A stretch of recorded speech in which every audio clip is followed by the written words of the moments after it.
I am celebrating life extra today, and I'm so grateful to be alive, especially today, as today is the 6th anniversary of my liver surgery, a day that changed my life forever for the better, and I felt called to share more about it with you here.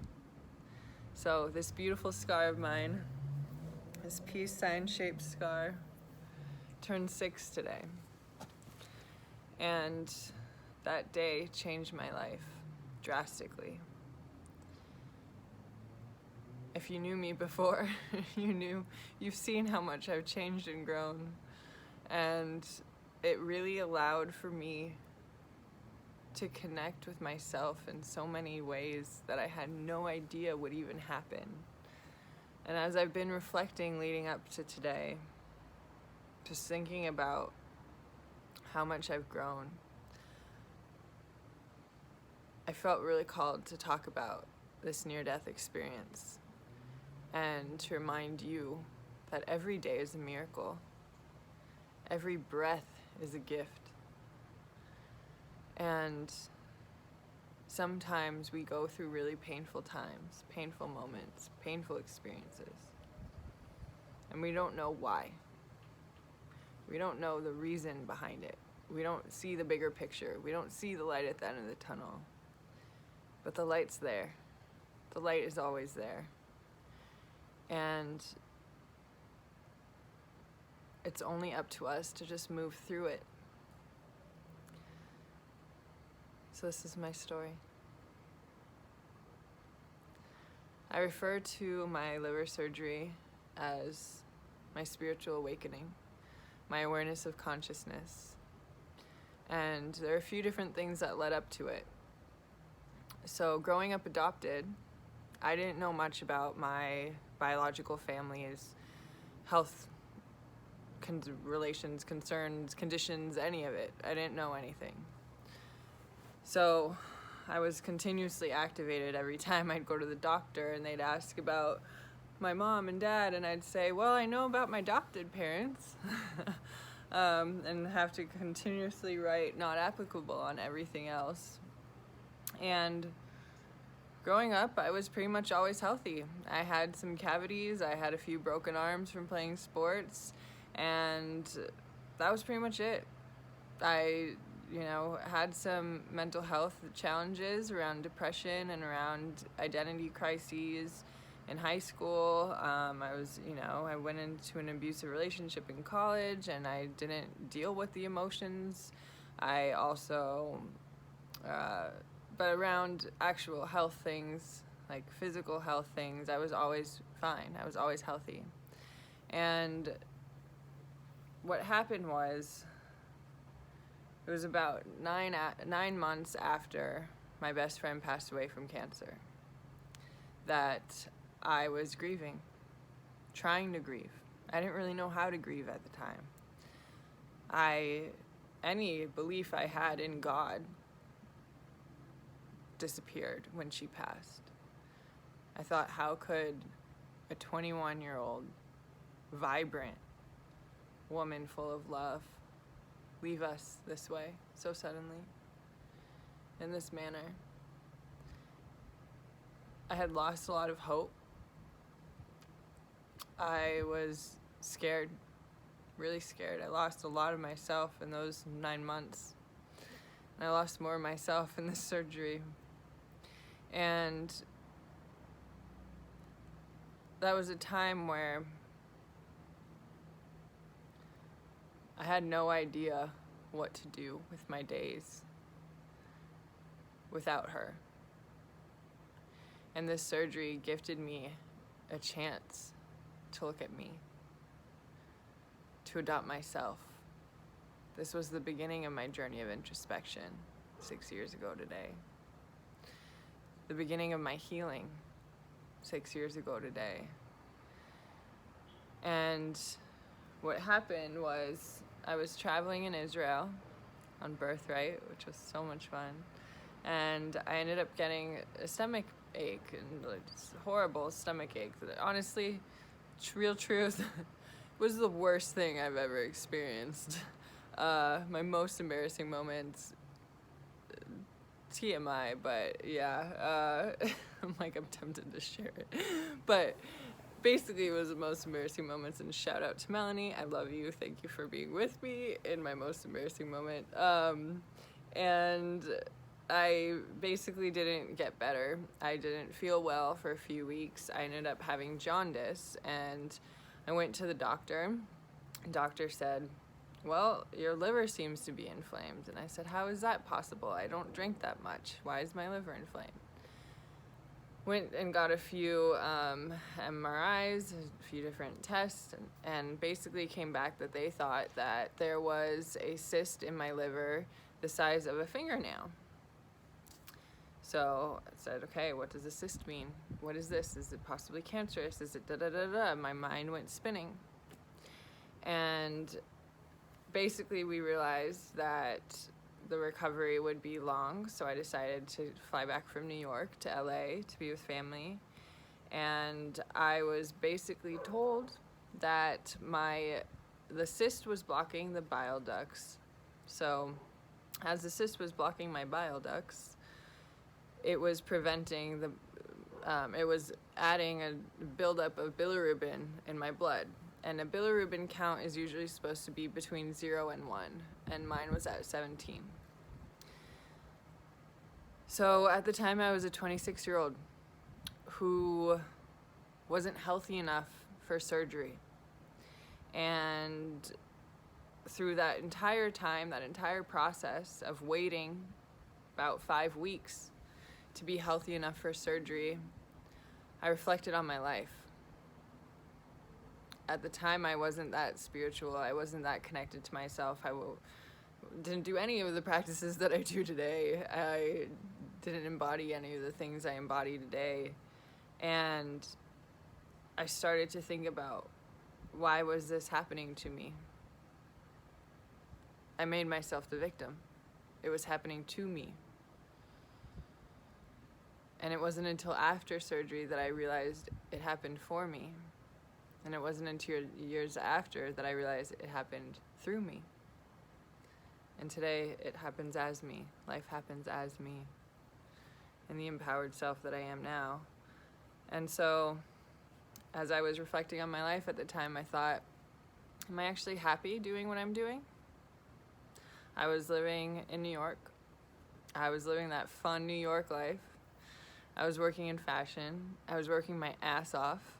I was working 16-hour days, sometimes not sleeping because I'd go out to dinner, then I'd go partying at the bars or clubs, wake up, sleep for a few hours, wake up, do it all again. I burnt out.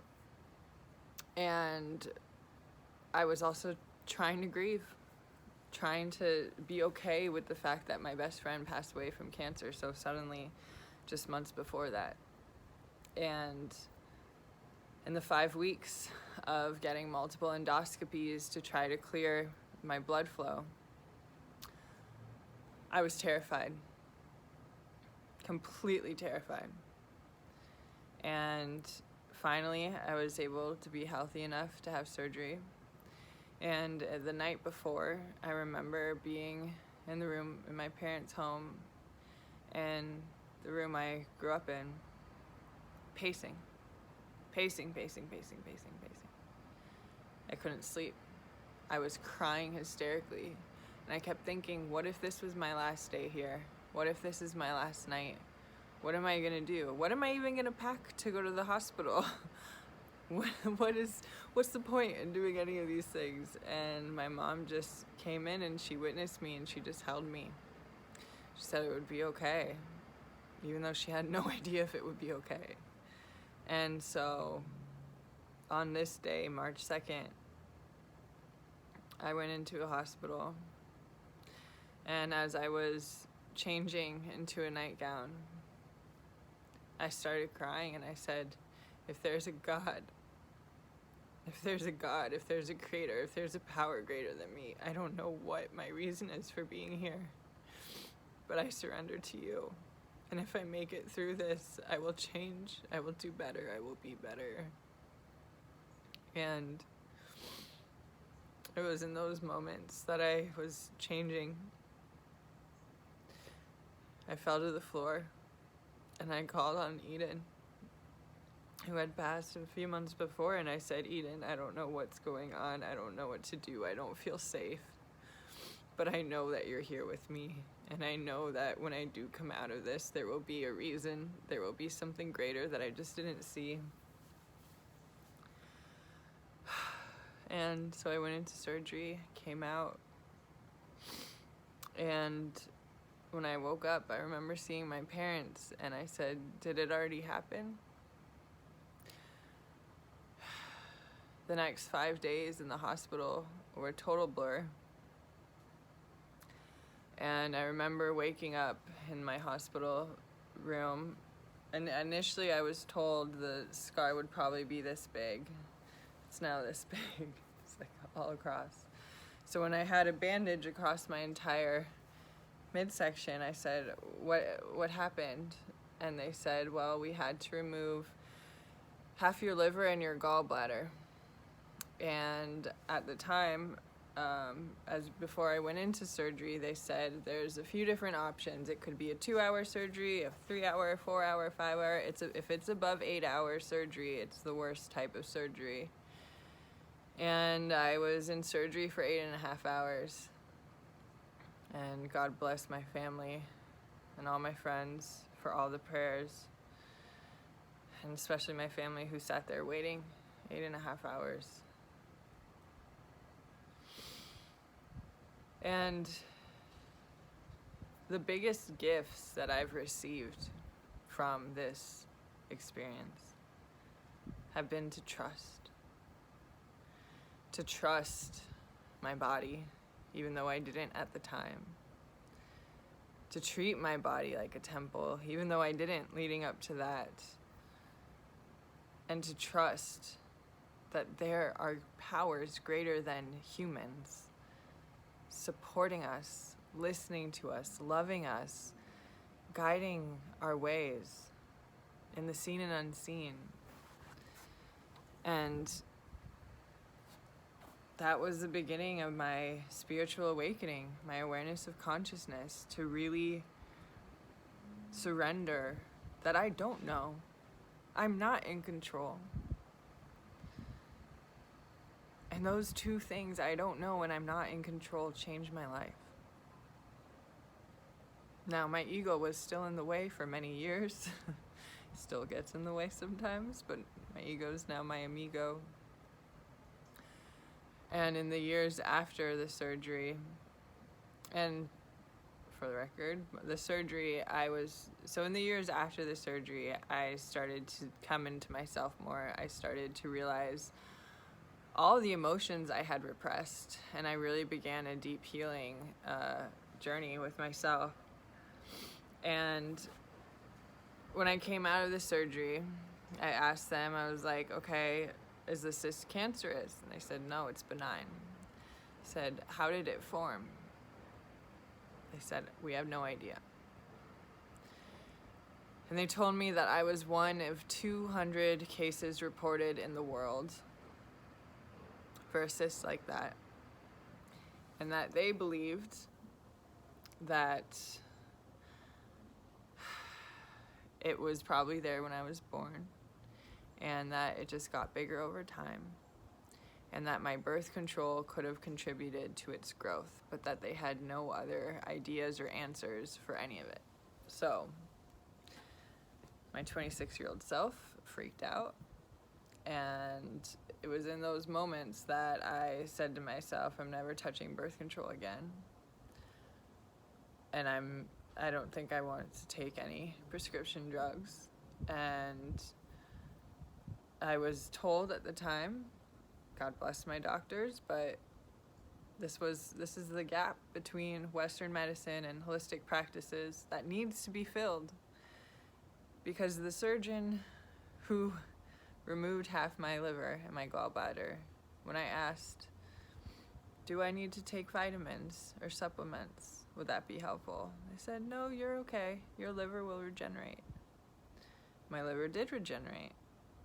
And my body I was challenged multiple times between then and now because I didn't take supplements and vitamins. while it was regenerating. I wasn't doing the somatic healing needed at the time right after surgery. I'm doing it now. I have been doing it. And so that's where I get really touchy around things when it comes to people just saying, oh, just take a pill. Oh, just get a vaccine. Because to me, it's important to do things naturally for my body. And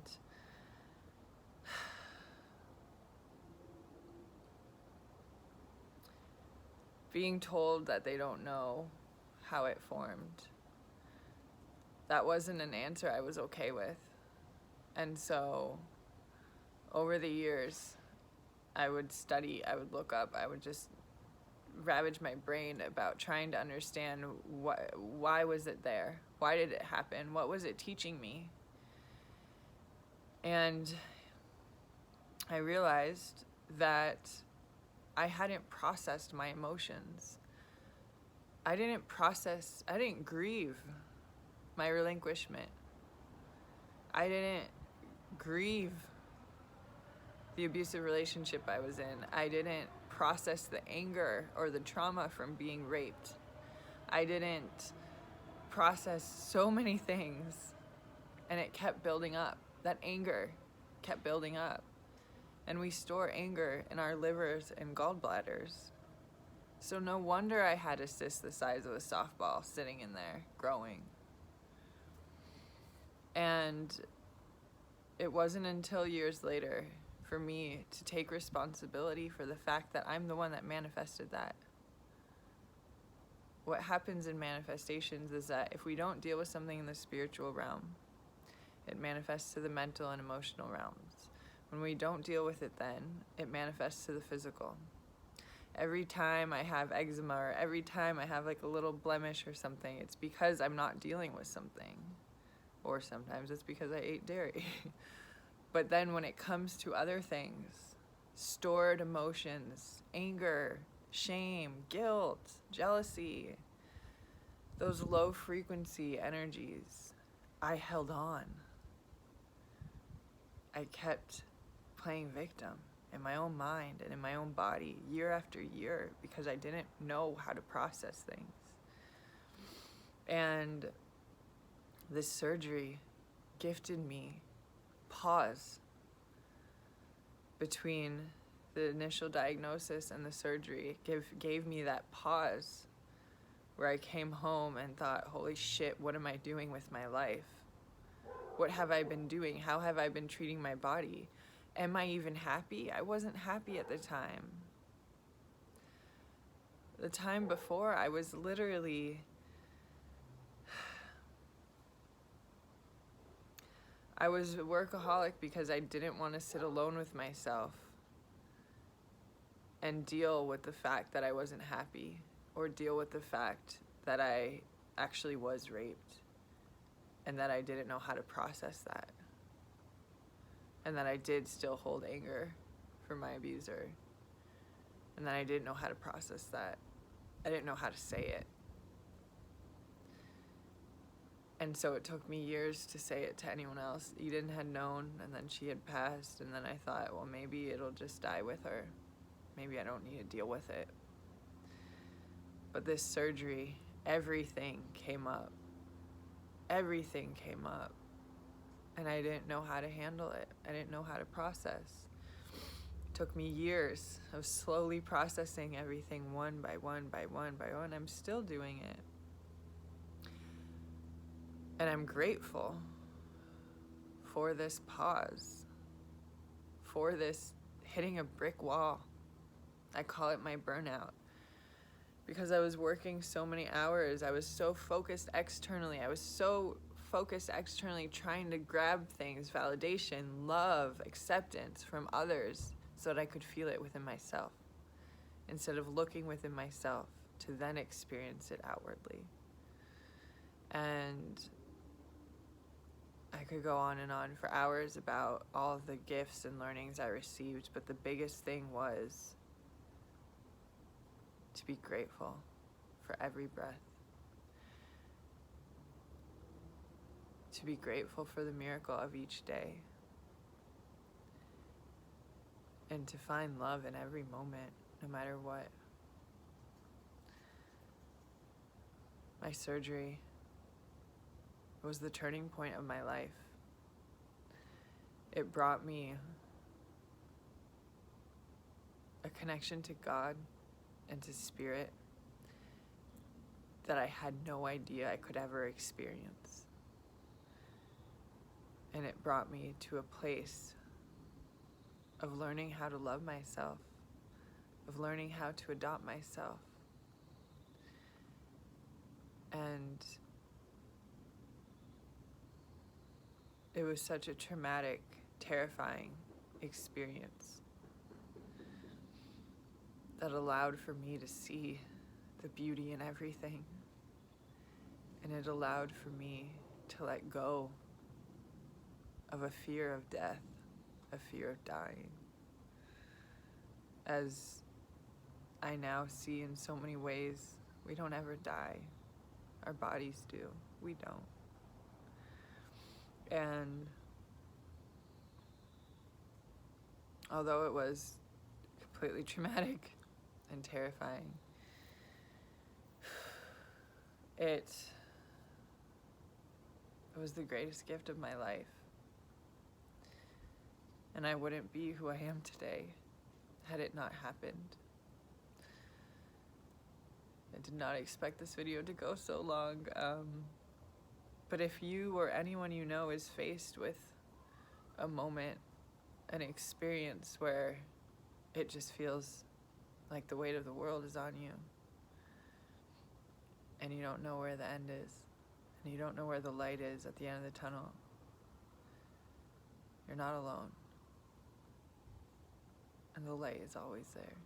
Sometimes you just don't see it immediately. Sometimes you just have to be patient and move through it and trust that God has a plan for us all. Creator has a plan for us all. And that it's okay to appreciate the moment that you're in, even if you don't like the circumstances. When we're able to pause and come back to our hearts, come back to love, we're able to live a fulfilled life in one moment because we're loving and we're creating more love.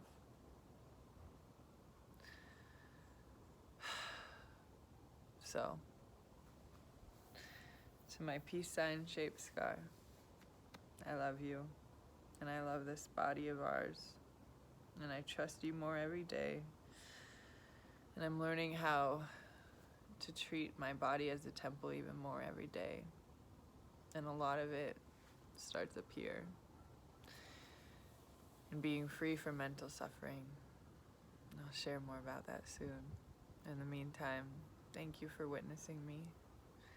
Thank you for being part of my journey.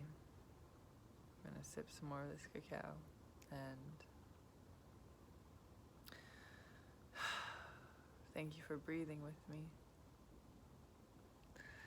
I love you, and I'm so grateful for you to be exactly who you are right now, for us to be together, and I'm so grateful for this day, for this breath, for this life. I'm excited to live more. I love you all so very much. Have a beautiful, blessed, sacred day, and many, many, many blessings to you. Infinite love. May love surround you every day and every breath. And the divine light within us all bring us home to ourselves. I love you.